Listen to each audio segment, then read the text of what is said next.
सवाल यही है, क्या वाकई राम मंदिर आरएसएस की प्राथमिकता अब नहीं रहा? और क्या मोदी को 2019 तक की डेडलाइन दी है आरएसएस ने, या फिर अपने हिसाब से सरकार चलाने की खुली छूट? इसी पर आज बहस होगी। सबसे बड़ा सवाल में मेरे मेहमान है बीजेपी से सुधांशु मित्तल, कांग्रेस से मेरे साथ हैं मुकेश नायक, यहां स्टूडियो में मेरे साथ आरएसएस के विचारक हैं डॉक्टर राकेश सिन्हा, और जाने माने मुस्लिम नेता कमाल फारूकी, और विनोद बंसल विश्व हिंदू परिषद से। आप सभी का स्वागत है। पहला सवाल आप ही से है राकेश जी। राकेश जी, आरएसएस के नेता ये कहते हैं, सुनने में बड़ा दिलचस्प लगता है, कि मोदी सरकार अपने हिसाब से प्राथमिकता तय कर ले और 2019 तक बहुत टाइम पड़ा है, जबकि कुछ साल पहले तक, कुछ महीने पहले तक राम मंदिर को लेकर कितने तीखे बयान आते थे आपकी तरफ से। ऐसा लग रहा है कि आपने या तो आरएसएस मंदिर का मुद्दा छोड़ दिया है, या फिर अब आपको भी समझ में आ गया है कि आखिर जनता को इस तरह की बातें पसंद नहीं आती हैं। उपचुनाव में आपको याद होगा लव जिहाद का क्या हाल हुआ था। देखिए, इलाहाबाद उच्च न्यायालय के निर्णय के बाद संघ के प्रमुख श्री मोहन भागवत जी ने एक बयान दिया था, न किसी की जीत है न किसी की हार है। उसके बाद इस बात को सर्वोच्च न्यायालय में अपील के तौर पर ले जाया गया। जब कोई केस सर्वोच्च न्यायालय में है, एक डायनामिक्स यह है, दूसरा डायनामिक्स यह है कि एक संघर्ष का दौर था, और संघर्ष के दौर में संघ परिवार ने विजय हासिल की। एक जो ब्लॉट था ढांचे का, उसको हटाया। उसको हम तोड़ कर हटाना नहीं चाहते थे, लेकिन जब बातचीत सफल नहीं हुई, ऐसी परिस्थिति पैदा हुई, तो वो ढांचा गिर गया। अब दो बातें कह रहे हैं। अब एक नई चीज, आप दो बातें कह रहे हैं। देखिए, दो बातें। एक आप ये कह रहे हैं सुप्रीम कोर्ट में मामला है, इसीलिए आप कुछ नहीं कहना चाहते। इसीलिए ठंडे बस्ते में ठंडे बस्ते में अभी मैं बात पूरा कर लूं। दूसरी बात है कि राम मंदिर हमेशा संघ परिवार, पूरे संघ परिवार की प्राथमिकता में है, थी और रहेगी। राकेश जी, मान क्यों नहीं? मान लीजिए कि उपचुनाव में बीजेपी का जो हाल हुआ, देखिए राम मंदिर का संघर्ष सैकड़ों वर्षों से चल रहा है। भारतीय जनता पार्टी के चुनाव या 5 सालों से जुड़ा हुआ नहीं है। लेकिन आज जो लोग सरकार में हैं, वे सभी मंदिर के प्रति कमिटेड, प्रतिबद्ध लोग हैं। नरेंद्र मोदी स्वयं राम मंदिर के प्रति प्रतिबद्ध लोगों में हैं, कार सेवा में जाने वाले लोगों में हैं। इसलिए इस सरकार की जो प्राथमिकता है, देखिए मैं ये बता दूं कि आज यदि हम हल्ला मचाते हैं कि मंदिर पहले बने, न्यायालय में है, तो क्या हम न्यायालय से कोर्ट विड्रॉ करने की बात करें? सर, क्या पार्लियामेंट में फारूकी साहब जैसे लोग तैयार होंगे कि एक यूनानिमस रिजोल्यूशन पास हो और राम मंदिर का निर्माण हो? हम तो आइडियल पोजीशन है कि बहुत दिलचस्प है। देखिए, आइडियल पोजीशन है कि एक यूनानिमस रिजोल्यूशन पास हो और राम मंदिर का निर्माण हो। बहुत दिलचस्प है। भव्य मंदिर का, मैं कह रहा हूं राकेश जी, बहुत दिलचस्प है। दो बातें सिर्फ, अब तक तीखे बयान आते थे, दो बातें आरएसएस के। एक बार हमारी सरकार आ जाए बीजेपी की पूर्ण बहुमत की, उसके बाद तो हम मंदिर बना कर रहे हैं। किसने कहा कि मंदिर नहीं बनेगी? पूर्ण बहुमत की सरकार की बात करते थे। बीजेपी को पूर्ण बहुमत मिलेगा, सहयोगियों की वजह से हम बना नहीं पाते। सरकार आएगी, हम बना लेंगे। सरकार आ गई है, अब आप कह रहे हैं कि 2019 तक बहुत टाइम है। राकेश जी, मान लीजिए, राकेश जी मान लीजिए, मंदिर, मस्जिद, हिंदू मुस्लिम, लव जिहाद, इस तरह के मुद्दे जनता को पसंद नहीं। नरेंद्र मोदी जो बातें कर रहे हैं अपने भाषणों में, सारे चुनाव प्रचार में, हरियाणा, महाराष्ट्र में, लोग उनको देखने आ रहे हैं और उनको बहुत पसंद कर रहे हैं, आंख बंद करके उनकी बातों पे विश्वास कर रहे हैं। देखिए, इसीलिए आरएसएस अब सबक ले रही है मोदी जी से, उपचुनाव के नतीजों से, और जनता का जो समर्थन मोदी जी को मिल रहा है उससे। एक बात मेरी भी मान लीजिए, आप एक बात मेरी भी सुन लीजिए। आज से 6 महीने पहले संघ परिवार अच्छा था, मोदी खराब थे। अब मोदी अच्छे हो गए, संघ परिवार खराब हो गया। देखिए, ये कौन कह रहा है? यही निष्कर्ष यही है, निष्कर्ष यही है। मैं जो बात कहना चाह रहा हूं कि देखिए, आज देश के सामने राम मंदिर के समानांतर जो मुद्दे हैं, आज बॉर्डर का इतना इंपॉर्टेंट इशू है। बहुत अच्छा लग रहा है राकेश जी आपके मुंह से ये बात, महंगाई का इंपॉर्टेंट इशू है। राकेश जी, बहुत अच्छा राम मंदिर के निर्माण की प्रक्रिया चलेगी। राम मंदिर, सुधांशु जी बधाई हो। सवाल से सुधांशु जी बधाई दे रहा हूं आपको। नरेंद्र मोदी जी ने आखिरकार विकास का ऐसा मंत्र दिया है कि आरएसएस के तेवर भी ढीले पड़ गए। आरएसएस का सबसे बड़ा मुद्दा राम मंदिर होता था, आज उसको ऐसा लगता है कि उस पर यू टर्न लेना पड़ रहा है, नरम रवैया अख्तियार करना पड़ रहा है। नरेंद्र मोदी जी ने ऐसा लग रहा है धर्म की राजनीति को एक अंत की तरफ बढ़ा दिया है। सुधांशु जी बधाई हो। मानक जी, आप सुपरखा वाली बातें क्यों कर रहे हैं? आप क्यों भड़काने में लगे हुए? ये क्यों उंगली दे रहे हैं भड़काने के लिए? अरे भड़काने की क्या बात कर रहे हैं? अरे क्या बात कर रहे हैं सुधांशु जी, मैं तो बधाई दे रहा हूं। अरे सुनिए, मैं ऐसी बात कर रहा हूं, देश की जनता को बड़ी पसंद आएगी। जीत सुन तो लीजिए सुधांशु जी, कमाल है। आप शूरपणखा, देखिए क्या आपने क्या एग्जांपल दिया है आपने सुधांशु जी। शूरपणखा, भड़काने वाली बात। मैं तो सीधी ये बात कह रहा हूं। मैं तो विकास की बात कर रहा हूं। मैं तो मोदी जी की तारीफ कर रहा हूं। मैं ये कह रहा हूं, मोदी जी ने विकास का ऐसा मंत्र दिया है जिसकी हर कोई तारीफ कर रहा है। हरियाणा महाराष्ट्र में भी वो सारे एग्जिट पोल, ओपिनियन पोल आपकी सरकार दिखा रहे हैं। ऐसे में अगर आरएसएस ने सबक ले लिया है और मोदी जी पर प्रेशर नहीं डालेंगे राम मंदिर के मुद्दे के लिए, आपके लिए अच्छी बात है। मानक जी, चित भी मेरी, पट भी मेरी, अंटा जो है मेरे घर वाले का, समझे? ऐसा है, एक बड़ी स्थिति समझ लीजिए। भाजपा ने इस विषय को बहुत स्पष्टता के साथ सबके सामने रखा। राम जन्मभूमि मंदिर के प्रति हमारी कटिबद्धता अपनी जगह है। उसका समाधान में दो ही विकल्प हम लोगों ने सामने रखे। एक रखा कि न्यायालय और न्यायिक प्रक्रिया के द्वारा इसका एक समाधान निकले तो निकालेंगे। दूसरा, अगर संवैधानिक प्रक्रिया के थ्रू कोई निकलता होगा तो वो निकालेंगे, और फिर बातचीत, संवाद, वार्तालाप, इससे समाधान निकालेंगे। अब आपने अभी कहा पूर्ण बहुमत का, तो साहब हमारे पास पूर्ण बहुमत नहीं है, बहुमत है। पूर्ण बहुमत 2/3 कहते हैं, वो 2/3 चाहिए होता है संवैधानिक संशोधन लाने के लिए। बहुमत से आप 2/3 बहुमत पे आ गए। हमें एक सेकंड सुन ले, अब आप बीच में नहीं बोलिए। अब एक सेकंड, अगर आपको बहुमत और पूर्ण बहुमत का फर्क नहीं पता हो तो मैं कुछ नहीं कह सकता। अरे सुधांशु जी, आप तो इतने Sudhanshu ji please don't shoot the messenger. आपको तो ये सारी चीजें पता है। अरे आप कभी शूट पंखा से तुलना कर रहे हैं, कभी मुझे कह रहे हैं कि बहुमत और 2/3 बहुमत का फर्क मुझे नहीं मालूम। मानक जी, सुधांशु जी, मुझे ऐसा लग रहा है आज मेरे सवालों का जवाब आपके पास है। की बात कह रहा हूँ, आज मेरे सवालों का जवाब आपके पास नहीं है, इसीलिए आज पर्सनल अटैक कर रहे हैं। सारा जवाब है आज आपको सुनने का। आज आपको सुनने का जो है, आज सुनने का आपको अपने आज पेशेंस नहीं है। क्यों आपको लगता है कि कहीं कोई हमने पॉइंट स्कोर करने के लिए हमें एक मिल गया है? इसमें कोई पॉइंट स्कोर नहीं हो सकता है। आज एक प्राथमिकता का दौर जो है सबको सामने दिख रहा है। प्राथमिकता जो है विकास की है, सुशासन की है, समृद्धि की है, विकास उज्जवल भविष्य की ये प्राथमिकता है। अब तो यही तो मैं कह रहा हूं सुधांशु जी।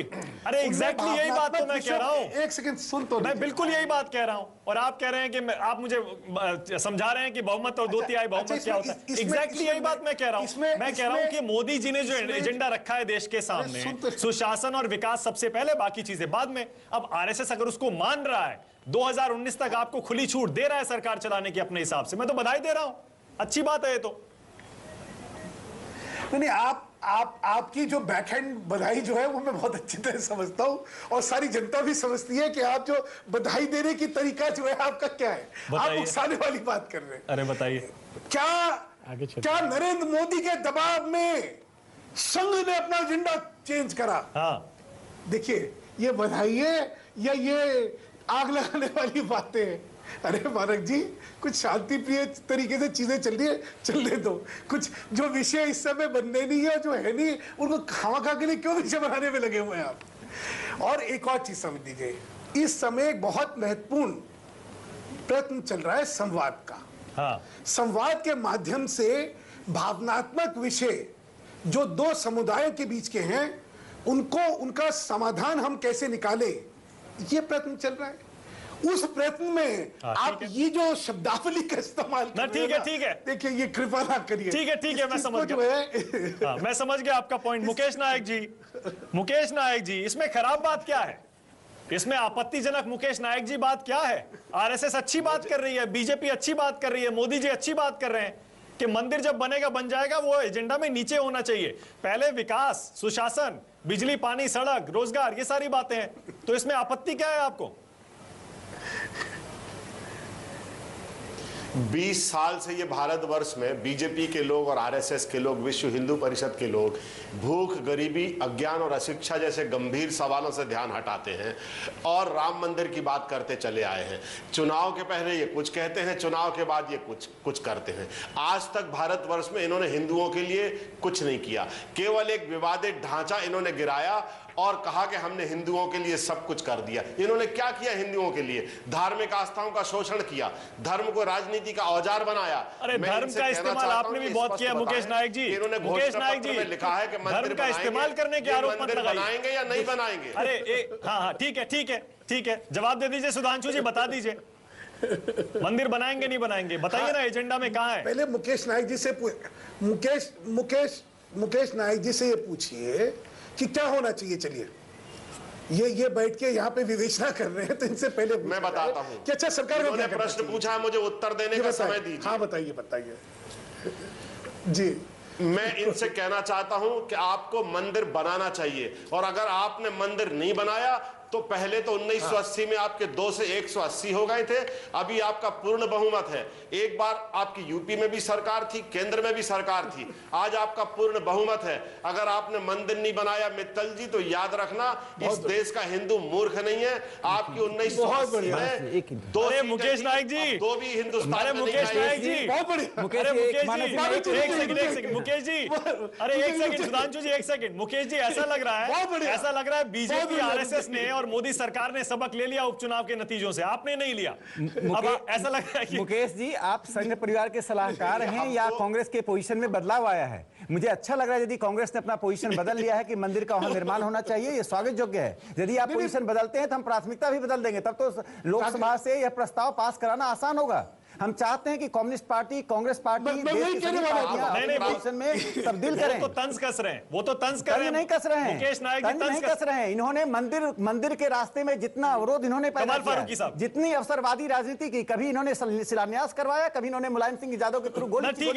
है, देखिए ऐसा करेंगे, पीछे आरोप प्रत्यारोप में जाएंगे, इतिहास बहुत लंबा है राम मंदिर का, उसमें नहीं जाएंगे। कमाल फारूकी साहब, आपको यकीन हो रहा है आरएसएस जब तेवर ढीले दिखा रहा है अपना राम मंदिर के मुद्दे पर और कह रहा है कि 2019 तक मोदी जी के पास अपना एजेंडा सेट करने के लिए खुली छूट है, आप इसे 2019 तक की डेडलाइन देख रहे हैं आरएसएस की, या ये देख रहे हैं कि खुली छूट है? नहीं, मैं नहीं समझता कि कोई डेडलाइन वाली बात है, कोई थ्रेट वाली बात है। मुझे ऐसा लगता है कि जैसे जो और राकेश भाई की जो इस वक्त बातचीत हुई है बड़ी पॉजिटिव नजर आई है मुझको, और मुझको ऐसा लगता है कि जैसे संघ परिवार के अंदर तब्दीली आई है। और ये तब्दीली जो है हमारे जो सुधांशु भाई जो है अक्सर मुझसे नाराज भी रहते हैं, लेकिन मैं समझता हूं कि ये आपने बीजेपी ने बहुत बड़ा काम किया है। असल में एक्सपेरिमेंट हुआ है। एक्सपेरिमेंट इस तरह से हुआ कि पूरे हिंदुस्तान ने मोदी जी को विकास के डेवलपमेंट के विकास पुरुष के तौर पे देख रहे हैं और डेवलपमेंट, और हम उनको पूरा टाइम देंगे। उसकी वजह कि अभी जुमा 8 दिन हुए हैं, तो हम उनको क्रिटिसाइज करें। तो मानने में हिचक क्यों रहे हैं सुधांशु जी? मैं वही बात करने जा रहा हूं। उसके बीच में हमको ऐसा लगा कि जैसे मोदी जी के ऊपर प्रेशर बहुत था कि भाई अब तो हमारे पास जैसे मेजोरिटी आ गई, जैसे हमारे कांग्रेस के भाई कह रहे हैं मेजोरिटी आ गई तो आप करके दिखलाइए। और जो फिर असेंबली का जो इलेक्शन हुआ ना, उसके अंदर टेस्ट के तौर के ऊपर संघ परिवार का जो पूरा जो एजेंडा लव जिहाद और हेट पूरा का पूरा वो उन्होंने किया।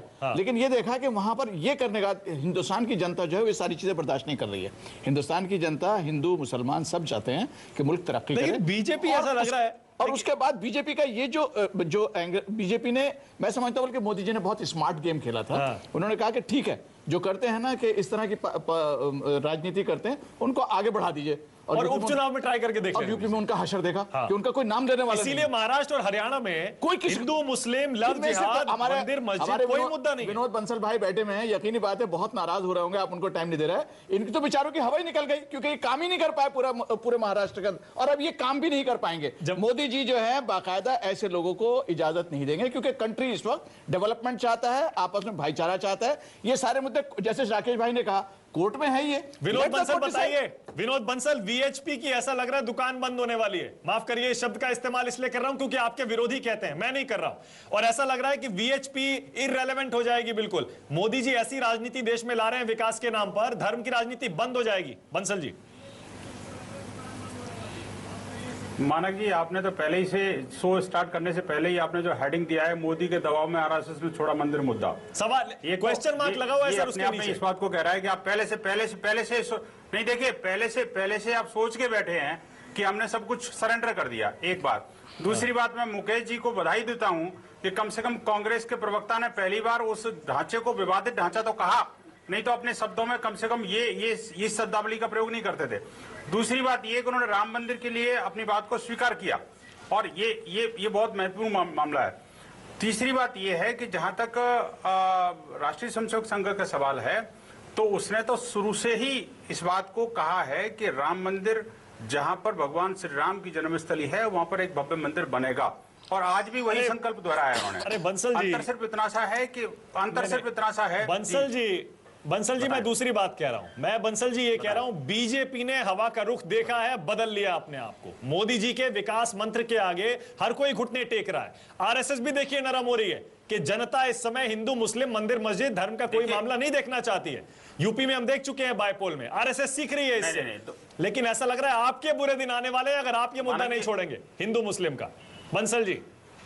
मानक ना मानक जी, आप दोनों चीजों को बिल्कुल अलग अलग एक मिक्सअप कर रहे हैं। दो चीजें बिल्कुल डिफरेंट है। विकास ऐसी चीज है जिसको कि दुनिया का कोई भी व्यक्ति नजरअंदाज नहीं कर सकता, एक बात। लेकिन राम मंदिर के बिना विकास से राम मंदिर कोई प्रभावित होगा या राम मंदिर बनने से कोई विकास प्रभावित होगा, ये सोचना गलत है बेसिकली। हाँ, इतना जरूर है कि राम मंदिर विकास का एक प्रतिबिंब है और वो जो राष्ट्रीय अस्मिता से जुड़ा हुआ विषय है, राम मंदिर बनना चाहिए। इस बात में मुझे लगता है कि इस समय जो पैनलिस्ट जितने बैठे हुए हैं, मोदी जी के एजेंडे में राम मंदिर नहीं है बंसल जी। आप दूसरे मोदी जी के एजेंडे में लगता है राम मंदिर नहीं है बंसल जी। विनोद भाई, आप दूसरों के मुंह में जुबान मत डालिए, आप अपनी बात कहिए। मानक जी, पैनलिस्ट बैठे हो अपनी बात बहुत होशियार हैं, समझते हैं। आप अपनी बात कहिए विनोद भाई, दूसरे के मुंह में जुबान मत डालिए आप। मानक जी, मैं दूसरे के बारे में नहीं कर रहा, मैं आपकी बात कर रहा हूँ, स्पेसिफिकली स्ट्रेट फॉरवर्ड आपसे बात कर रहा हूँ। बोलिए। जहां तक राजनीतिक पार्टियों का सवाल है, सिर्फ एक राजनीतिक पार्टी है जिसके एजेंडा में राम मंदिर है और वो प्रतिबद्ध है, उनके पास मेजोरिटी है। लेकिन इस समय देश चारों तरफ से एक भीषण परिस्थिति से गुजर रहा है। युद्ध की विभीषिका पर बॉर्डर खड़ा हुआ है हमारा, सेना के जवान परेशान है। वहां पर पाकिस्तान मतलब आपने भी समझ लिया, आपने भी समझ लिया कि इस समय मोदी जी अपने हिसाब से चाहे सरकार चला ले, आप प्रेशर नहीं डालेंगे। बहुत अच्छी बात है ये।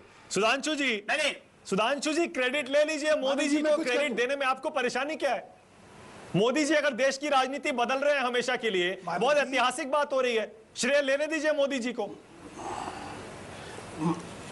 मानक जी, हमें क्रेडिट लेना देने का तो प्रश्न ही नहीं है, क्रेडिट तो ही हमारा, क्योंकि अगर जनता ने हमें जनादेश दिया तो ये क्रेडिट है ही हमारा।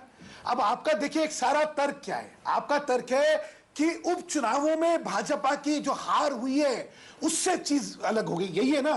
अब देखिए एक उपचुनाव और हुआ है, 15 तारीख को किसी ने ध्यान नहीं दिया, 15 तारीख को कैराना में भी हुआ है, इसमें तो कोई और विषय नहीं है ना। अगर कैराना हम लोग हार गए तो फिर आप क्या कहेंगे? फिर वो जो पहले उपचुनाव के नतीजे थे और कैराना के नतीजे थे, दोनों में अगर हार हो रही है तो फिर क्या करेंगे? वो कौन सा एजेंडा था? ये कौन सा एजेंडा था? आप कुतर्क कर रहे हैं। सुनिए, ये आप ही का शब्द है, आप भी बार-बार इस्तेमाल करते हैं इसका अपने विरोधियों के लिए, कई बार एंकर के लिए भी मैं इस्तेमाल कर रहा हूं। आपके इस तर्क पर सुधांशु जी, धन्यवाद, आपने कुतर्क का है। मैं आपको यही बता रहा हूं कि आपका जो सारा तर्क है, जो उपचुनावों को लेके और उसके नतीजों को लेके हमारी परिस्थितियों में हमारी सोच में बदलाव आ गया, हमने कार्यशैली बदल दी, हमने ये बदल दिया, वो बदल दिया, ये कुतर्क है। सुधांशु भाई, हमारी सोच में, हमारी कार्यशैली में और हमारी प्राथमिकता में कोई फर्क नहीं आया। और इस समय देश के विकास के लिए, देश के सुधांशु भाई एक बात पूछूंगा, बहुत अदब से पूछूंगा, नाराज मत होइएगा। इसे महाराष्ट्र में और हरियाणा में ये बेचारे योगी जी और बाकी और सब लोग जो थे वो कहां रह गए? कहीं नजर नहीं आया इलेक्शन के अंदर। कोई वजह थी? स्ट्रेटेजी का हिस्सा था या आप समझ गए थे, अकल आ गई थी? जी ऐसा है फारूक भाई, योगी जी जो हैं उत्तर प्रदेश के हैं, वो महाराष्ट्र के भी नहीं है और वो हरियाणा के भी नहीं है, तो स्वाभाविक तौर पे वो यहीं रहते, वो वहां थोड़ी जाते। एक बात और समझ लीजिए, चीजें जो हैं, चीजों के परिपेक्ष को तोड़ मोड़ के अपनी राजनीतिक धारा के साथ उसको जस्टिफाई करने में आप लग सकते हैं, हमें उसमें कोई दिलचस्पी भी नहीं है, ना कोई हमें उसमें आनंद आने वाला है। हम अपने ध्येय पे चल रहे हैं, हमें सुशासन लाना है, हमें विकास लाना है और लोगों के अंदर जो आज के दिन माहौल में अगर भावनात्मक विषयों में अगर कटुता है तो उस कटुता को खत्म सुधांशु जी, बिल्कुल सही है। वार्तालाप के द्वारा, संवाद के द्वारा हम चीजें करेंगे। ठीक है सुधांशु जी, आप लोगों के उकसाने से, सुधांशु जी, दबाव बदल गए, हमें कोई फर्क नहीं पड़ने वाला। सुधांशु जी, आप इसका विश्लेषण नहीं करना चाहते, मत करिए, हम तो करेंगे, हमारा अधिकार है, हमारा ये काम है। हम तो विश्लेषण करेंगे कि आरएसएस ढीला क्यों पड़ा है राम मंदिर पे और क्या ये मोदी का असर है। मुकेश नायक जी कुछ कहना चाह रहे हैं। मुकेश नायक जी ये कह रहे हैं कि जो आरएसएस बोल रहा है या जो बीजेपी और मोदी जी कह रहे हैं उन पर यकीन करना मुश्किल है। क्यों मुकेश जी? बिल्कुल यकीन करना मुश्किल है। ये चुनाव के घोषणा पत्र में कुछ लिखते हैं, ये राम मंदिर के मुद्दे पर पिछले चुनाव लड़ते आए हैं। जब इनकी सरकार बन गई तो ये विकास, सुशासन, दुनिया भर की बातें करने लगे। राज्यों में जो इनकी सरकार है वो करप्शन करती है, केंद्र में ये करप्शन का विरोध करते हैं। देश के बाहर जाते हैं तो देश की प्रगति और विकास की प्रशंसा करते हैं, देश के अंदर आते हैं तो कहते हैं भारत में कुछ नहीं हुआ, ये देश को गालियां बकने लगते हैं। इनका ये कितना अंतर विरोध है, इनकी कथनी और करनी में कितना कितना अंतर है। मैं इनसे स्पष्ट पूछना चाहता हूं कि आप मंदिर बनाएंगे या नहीं बनाएंगे? मुकेश जी बहुत इंपॉर्टेंट सवाल है। जब नहीं बना पाते हैं मुकेश जी बहुत इंपॉर्टेंट सवाल है। एक ब्रेक ले रहा हूं मैं, एक ब्रेक लेना पड़ेगा। सुधांशु जी ब्रेक लेना पड़ेगा, ब्रेक के बाद सुधांशु जी आपसे समझना चाहूंगा कि आप नहीं आप थोड़ा सा एनालिसिस आपको करना पड़ेगा कि आरएसएस का ये बयान क्यों आया, इसका मतलब क्या है। लेकिन इस ब्रेक के बाद सबसे बड़ा सवाल जारी है, देखते रहिए न्यूज़ 24। क्या मोदी के दबाव में आरएसएस ने छोड़ दिया है राम मंदिर मुद्दा, और क्या राम मंदिर आरएसएस की प्राथमिकता नहीं रहा? बहस करने के लिए सुधांशु मित्तल बीजेपी से, कांग्रेस से मुकेश नायक हैं, विनोद बंसल वीएचपी से हैं, कमाल फारूकी जाने माने मुस्लिम नेता और आरएसएस के विचारक राकेश सिन्हा। सुधांशु जी मैं आपको पढ़ के सुना रहा हूं। आज संघ के सर कार्यवाहक हैं, सह सर कार्यवाह Dattatreya Hosabale, joint general secretary, कह रहे हैं राम मंदिर का मुद्दा पहले से मैनिफेस्टो में है, देश के एजेंडे में है, राष्ट्र हित में है, लेकिन सरकार की अपनी प्राथमिकताएं हैं, सरकार उनके अनुसार काम करेगी। अभी उनके पास 2019 तक का समय है। सुधांशु जी इसे कैसे देख रहे हैं, राहत है या फिर डेडलाइन? ना इसमें कोई डेडलाइन है और ना कोई राहत का विषय, क्योंकि राहत तो वहां होती है जहां पे टेंशन होती है। मैं तो भी एक और आगे जाना चाह रहा हूं। मैं तो मुकेश जी ने जो ऑफर दिया है उसको स्वीकारना चाहता हूं। मुकेश जी ने कहा है कि भाई देखिए आप मंदिर बनाइए, हम साथ खड़े हुए हैं, बहुत बढ़िया। क्योंकि अगर ये साथ खड़े हुए हैं तो हमारे लिए तो संसद में विधायक लाना बहुत ही आसान हो जाएगा। विधेयक लाना, ये समर्थन दे देंगे, फिर क्या है, फिर तो 2/3 की जरूरत ही नहीं पड़ने वाली है कुछ। सुधांशु जी मुद्दा तो आपका है, आप अपनी बात मुद्दा आपका है, कांग्रेस से समर्थन मांग रहे हैं, मुद्दा तो आपका है। आप बताइए 2019 तक का समय दिया है, आरएसएस बोल रहा है 2019 तक। मानक जी, मुकेश जी ने तो नहीं कहा। मानक जी, मुकेश जी ने तो नहीं कहा ये। आपके चैनल पर देश के सामने, नहीं, ये तो नहीं देश कहा के सामने मुकेश जी ने अपना समर्थन दिया है। मैं तो कह रहा हूं ये ना पलटे। अच्छा, मैं तो कह रहा हूं ये ना अच्छा पलटे। मुकेश जी बता दीजिए, बाकी तो फिर कोई दिक्कत ही मुकेश नहीं जी है। सफाई दे दीजिए, फिर तो आप इस देश में सपोर्ट सारी करेंगे? समस्याओं के सॉल्व हो जाएगी। हाँ बता दीजिए मुकेश जी। इनको भारत माता की सौगंध है, इनको भगवान राम की सौगंध है कि इन 5 सालों में ये मंदिर बना के बता दें। ये थूक के ना चाटें। इन्होंने देश की जनता से जो कहा है वो करके बताएं। इन्होंने अपने घोषणा पत्र में जो लिखा है वो करके बताएं। और पिछले 20 सालों से राम को जो आप क्या इसका विरोध करेंगे? मुकेश जी आप ये बताइए कि आप इसका विरोध करेंगे? आपके अंदर इतना साहस है कि आप विरोध कर पाएंगे राम मंदिर का? हम इसका मुकेश जी मैं पूछना चाहता हूँ, क्या आप हम इसका बिल्कुल विरोध नहीं करेंगे। हम इसका बिल्कुल विरोध नहीं करेंगे। आप थूक के मत चाटना। देखिए कांग्रेस क्या कहना हम इसका बिल्कुल विरोध नहीं करेंगे। मुझे लगता है पत्र में कहा है वो करके बताएं। और 2019 तक आपने अगर करके नहीं बताया। नहीं, कांग्रेस क्या कहना चाहती है? कांग्रेस तो को आप समझ नहीं आ राम रहा। राम मंदिर के समर्थन में बोल रहे हैं कि विरोध में बोल रहे हैं? आप एक चीज बता ठीक है, साफ कर दीजिए। देखिए मुकेश जी साफ कर दीजिए। एक बात मैं सिर्फ आपसे बताना चाहता हूँ, एक बात बताना चाहता हूँ। इस देश में राम जन्मभूमि का मुद्दा, मंदिर के पक्ष में मुकेश जी एक बात सुन लीजिए। आपने इस राम जन्मभूमि मुद्दे को एक सांप्रदायिक मुद्दा बना दिया था जब डॉक्टर राजेंद्र प्रसाद के मुंशी गुजरात में मंदिर बना रहे थे। सांप्रदायिक मुद्दा आपने बनाया, हमने नहीं बनाया सांप्रदायिक मुद्दा। अच्छा, आपने राम आपने इसमें अवरोध पैदा करके राम जन्मभूमि के नाम पर राजनीति करी। आपने हिंदुओं की आस्था का शोषण किया। आगे की बात करते हैं। एक सेकंड मुकेश जी एक बार साफ कर दीजिए फिर से। आप कहना क्या चाह रहे हैं? आप ये कह रहे हैं बीजेपी अगर संसद में कोशिश करेगी बिल लाने की, आप सपोर्ट करेंगे? मैं ये कहना चाहता हूं कि आपने जो घोषणा पत्र में मंदिर बनाने का जो वायदा किया उसको पूरा करिए और आप हिंदुओं को धोखा मत दीजिए।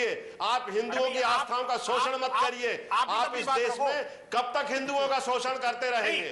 अरे ये मुद्दा चलने वाला है नहीं मुकेश जी। विरोध कर पाएंगे मुकेश जी मंदिर के मुद्दे, मंदिर मस्जिद हिंदू मुस्लिम क्या अब चलता नहीं है। मुकेश जी बीजेपी को घेरने की कोशिश कर भी रहे हैं। मुकेश जी ये बात सोमनाथ मंदिर, देखिए मुकेश जी, जब सोमनाथ मंदिर का निर्माण हो रहा था तब भारत के राष्ट्रपति उसमें शामिल थे। यदि उसी तर्ज पर राम जन्मभूमि मंदिर का हम निर्माण चाहते थे, यदि उसमें आप शामिल होते तो आज ये मुद्दा देश में नहीं होता। ये कमाल फारूकी नहीं बनता। कमाल फारूकी विभाजन का मुद्दा आपने बनाया, सांस्कृतिक मुद्दे को आपने कमाल फारूकी इसका मतलब और सांप्रदायिक मुद्दा बनाया। कमाल फारूकी में मंदिर बनाना ही नहीं चाहते। मंदिर नहीं आप बनाना मंदिर चाहते। के समर्थन में है या विरोध में है? पहले आप अपनी स्थिति नहीं जानते हैं। आपकी राजनीतिक पोजीशन क्या है? क्या आज कांग्रेस समर्थन में हो चुकी है? बोल रहे हैं समर्थन में। तो अगर बीजेपी लाएगी, मोदी सरकार बिल लाएगी संसद में मंदिर बनाने के लिए, सपोर्ट करेंगे? शायद मुकेश जी चाहते हैं पहले कि लहसुन बताइए, निकाल दिया जाए। आप मंदिर बनाइए। आप मंदिर बनाते कहाँ हैं? भाषण देते हैं, आप मंदिर बनाते कहाँ हैं? आप मुझसे क्या पूछ रहे हैं? आपका मुद्दा है, आप अपनी स्थिति स्पष्ट करिए। देखिए, नहीं बात सही है वैसे मुकेश जी, बात सही कह रहे हैं सुधांशु जी। क्यों क्यों? अच्छा एक सेकंड कमाल फारूकी, एक सेकंड करने की हिम्मत जुटा पाएंगे अब? एक सेकंड बंसल साहब, कमाल फारूकी वाकई एक सेकंड, कमाल फारूकी ऐसा लग रहा है आपको बीजेपी और कांग्रेस दोनों के पास ऐसा लग रहा है कि इस मुद्दे को छुएं या इससे दूर रहें, समझ नहीं आ रहा दोनों को। सुधांशु जी साफ कह रहे हैं ये बात तो कि हमारा एजेंडा विकास है, मोदी जी ने साफ कर दिया इसलिए। नहीं, हमें बिल्कुल लेकिन समझ वो भी में आ इसका रहा है। क्रेडिट नहीं हम ले रहे इस क्योंकि मुद्दे आरएसएस के से अगेंस्ट नहीं बचना बोलना चाह रहे। एक चाह रहे सेकंड, हैं। इस और मुद्दे कांग्रेस से इस मुद्दे पर बचना घेरना भी चाह रही है और नहीं भी घेरना याद चाह रही है। दिलाना चाह रहे हैं कि 20 साल से आप मंदिर की बात कर रहे हैं, बनाइए, आपकी सरकार है। देखिए माफ कीजिएगा जरा, बहुत तल्ख हकीकत है मुकेश भाई, बहुत तल्ख हकीकत है।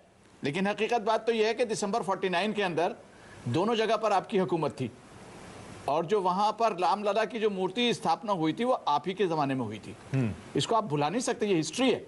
और जो शिलान्यास भी कराया था वो भी आप ही के जमाने में हुआ था। अब तो कमाल फारूकी साहब ये अच्छी बात है ना। अगर लेकिन इसको हम अब, अच्छा हमारे राकेश भाई ने एक बात कही, मैं समझता हूं वो भी थोड़ा फैक्चुअली इनकरेक्ट है। जहां तक सोमनाथ के मंदिर का ताल्लुक है वो कोई डिस्प्यूट नहीं था, उसमें कोई डिस्प्यूट नहीं है, वो तो मंदिर था। क्यों नहीं डिस्प्यूट था? नहीं, कोई मुसलमान आक्रमणकारी ने तोड़ा था इसको। नहीं सर, लेकिन बाबर को गौरी गजनी और बाबर में क्या अंतर है? कोई डिस्प्यूट नहीं था, वो मंदिर बनना एक सवाल है, मोहम्मद गजनी गौरी और बाबर में क्या अंतर है? अगर आप हिस्ट्री में मुझसे जाएंगे तो मैं उसमें बात कर लूंगा कि मंदिर, देखिए मंदिर तोड़ने के अंदर वो जो तब भी जवाहरलाल नेहरू ने विरोध किया था। आप जान लीजिए जवाहरलाल नेहरू ने विरोध किया था। मंदिरों को तोड़ने का काम जो है वो लुटेरों ने किया है, उसमें मुसलमान भी थे और माफ कीजिएगा हिंदू भी थे। उसके हिंदुओं ने नहीं तोड़ा है। तो एक भी उदाहरण नहीं है कि हिंदू अपने मंदिरों को बंसल साहब एक सेकंड रुक जाइए। ऐसा लग रहा है कि हम फिर इतिहास में जा रहे हैं, मंदिर किसने तोड़ा, मस्जिद किसने बनाई। एक सेकंड, मुझे लग रहा है जिस तरह से हम देख चुके हैं, हालांकि सुधांशु जी बोलेंगे कि वो एक एक्सेप्शन या एब्रेशन हो सकता है, पता नहीं, मुझे भी नहीं समझ में आ रहा है कि लोग मंदिर मस्जिद की डिबेट भी अब देखना भी चाहते हैं नहीं देखना चाहते हैं। लेकिन हम ये डिबेट इसलिए कर रहे हैं क्योंकि इसका दूसरा पहलू है, और वो पहलू ये है कि नरेंद्र मोदी विकास का मंत्र हर जगह इस समय देश में दे रहे हैं, सिर्फ विकास की बात कर रहे हैं। महाराष्ट्र में इतनी रैलियां की, हरियाणा में इतनी रैलियां की, सिर्फ विकास की बात हो रही है और कुछ नहीं हो रहा है। भीड़ जुट रही है, ओपिनियन पोल, एग्जिट पोल उनको जीतता हुआ दिखा रहे हैं।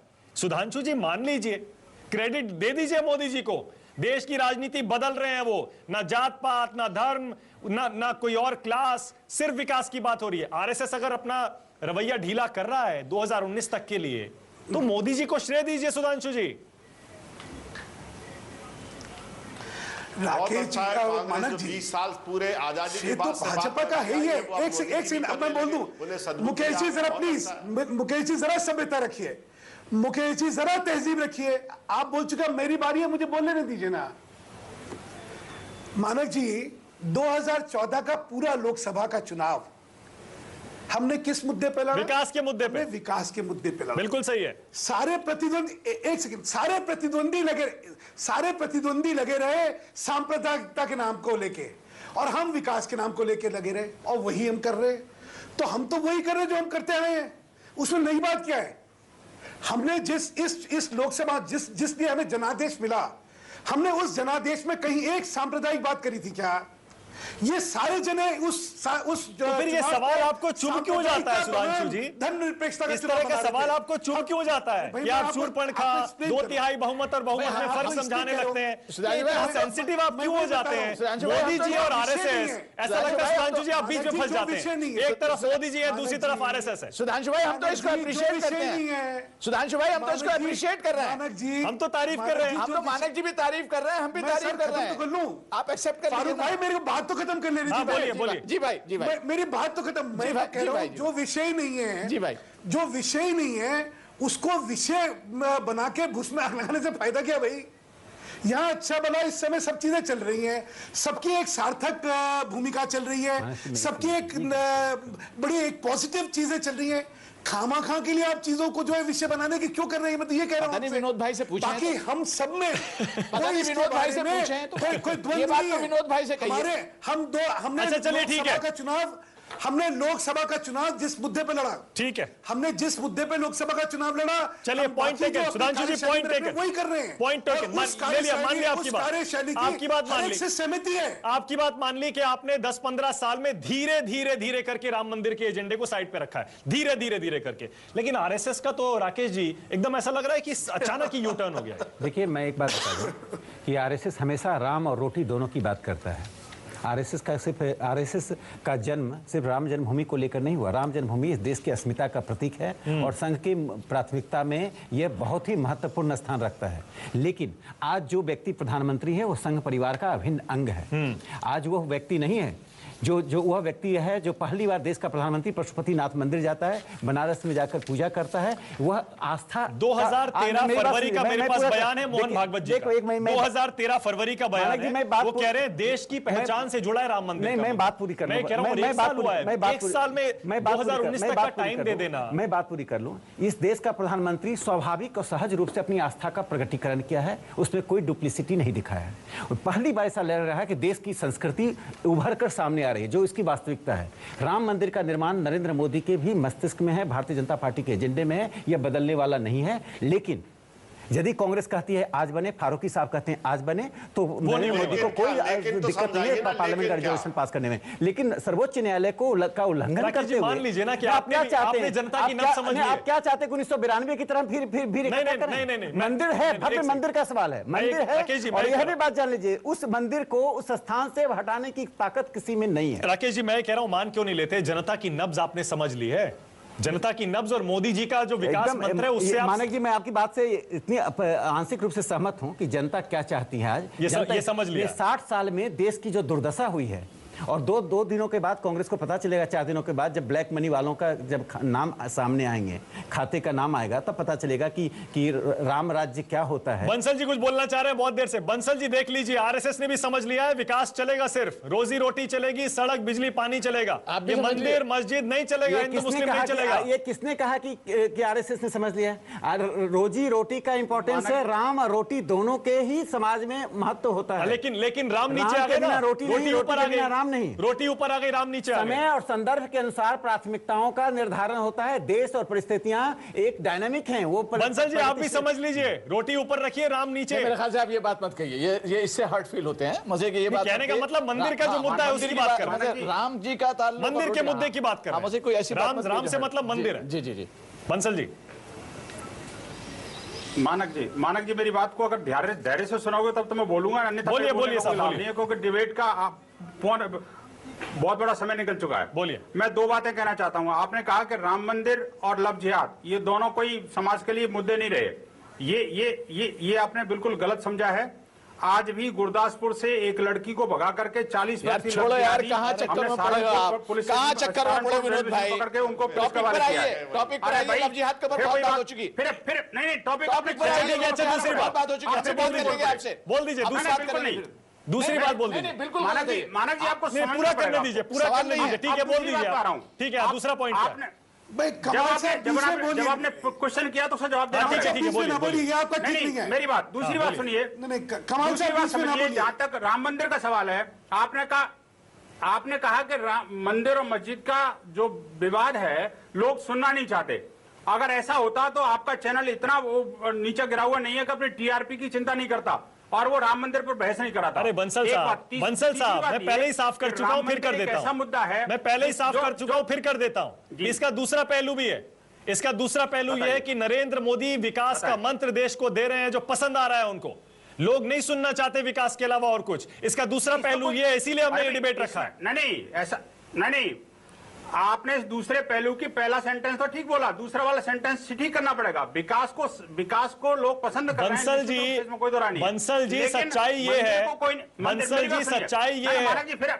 फिर आप बीच में बोले। मैं बस इतनी अरे साहब ये कोई एक सेकंड ये आपका कोई प्लेटफॉर्म तो नहीं है जहां आप स्पीच दे सके साहब। ऐसा है ना, आप कहेंगे मैं सवाल पूछूंगा, अगर कोई ऐसी बात होगी जहां मुझे इंटरप्ट करना तो मैं करूंगा। मैं ये कह रहा हूं प्रवीण तोगड़िया को आपने देखा होगा, गुजरात में मोदी जी ने उनकी चलने नहीं दी बिल्कुल भी, बिल्कुल उनका बयानबाजी बिल्कुल बंद हो गई। भाई इसी तरह आप भी समझ लीजिए बंसल जी। देखिए अब आप ये तीखे बयान, भड़काऊ बयान नहीं चलेंगे। जब आप पीछे से आप जो है ना जी, देखिए आप विषय से स्वयं भटक रहे हैं। अब माना जी मुझे बताइए कि राम मंदिर कौन नहीं चाहता? ये जितने पैनलिस्ट बैठे हुए हैं पहले तो इनसे पूछ लो कि कोई ऐसा व्यक्ति है जो राम मंदिर नहीं चाहता? हाँ या ना में जवाब दे दे मेरे को। और आप स्वयं भी बताओ कि राम मंदिर चाहते हैं कि नहीं चाहते? अरे आपकी बात छोड़िए, चलिए चलिए फिर से एक ब्रेक लेना। ठीक है बंसल जी, जवाब दीजिए ना। बंसल जी आपका सवाल बहुत जायज है। दुनिया की नहीं, सवाल आपका बहुत जायज है, मैं इससे सहमत हूं, आपका सवाल जायज है। दुनिया की सीधे सीधे उसका समर्थन या विरोध करने के लिए बात बिल्कुल सही कह रहे हैं, सवाल जायज है, बहुत बहुत ताकत लगती है। छोटा सा ब्रेक ले रहा हूं, लेकिन ऐसा लगता है कि 2-4 चुनाव और निकल जाएंगे, उसके बाद शायद सारी पार्टियों को यह समझ में आ जाएगा, और वीएचपी, आरएसएस और जो हिंदू मुस्लिम की राजनीति करते हैं उनको ये कि अब हिंदू मुस्लिम मंदिर मस्जिद की राजनीति नहीं चलने वाली है। 2-4 इलेक्शन और वेट कर लेते हैं, शायद उसके बाद ये बहस खत्म हो जाएगी। छोटा सा ब्रेक फिलहाल, देखते रहिए न्यूज़ 24।